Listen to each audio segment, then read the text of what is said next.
আজ তো রবিবার, আর রবিবার মানে একটু ঘোরাফেরা, খাওয়া দাওয়া, এই করেই দিন কাটানো। গোটা সপ্তাহ ব্যস্ত থাকলেও এই একটা দিনই ছুটি থাকে।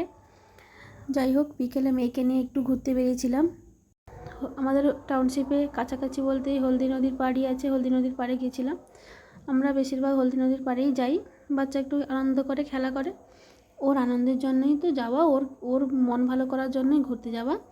তো যাই হোক, বেশ কয়েকটা রবিবার দেখছি আমাদের হলদি নদীর পাড়ে খুব ভিড় হচ্ছে। আগে কিন্তু এতটাও ভিড় হতো না, জানি না, আমার মনে হয় এখন দেখছি ভালোই ভিড় হচ্ছে। তো যাই হোক, দেখে ভালোও লাগছে।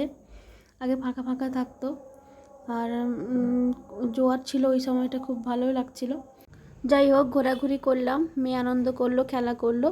তারপর দেখো, ঘুরতে যাওয়া মানেই খাওয়া দাওয়া তো থাকবেই। আমরা চলে গিয়েছিলাম মোমো মিয়াতে। ফার্স্ট টাইমই গেলাম, নদীর ধারে অনেক দিনই হয়েছে দোকানটা, কিন্তু যাওয়া হয়নি, আজকে ফার্স্ট টাইম মোমো টেস্ট করতে গেছিলাম। তো আমরা অর্ডার দিয়ে দিয়েছিলাম চিকেন প্যান ফ্রাই মোমো আর একটা স্টিম মোমো। স্টিম মোমোটা মেয়ের জন্য দিয়েছিলাম, আর প্যান ফ্রাই মোমোটা আমরা টেস্ট করবো বলে দিয়েছিলাম। তো যাই হোক, মোমোগুলো খেতে কিন্তু দারুণ ছিল।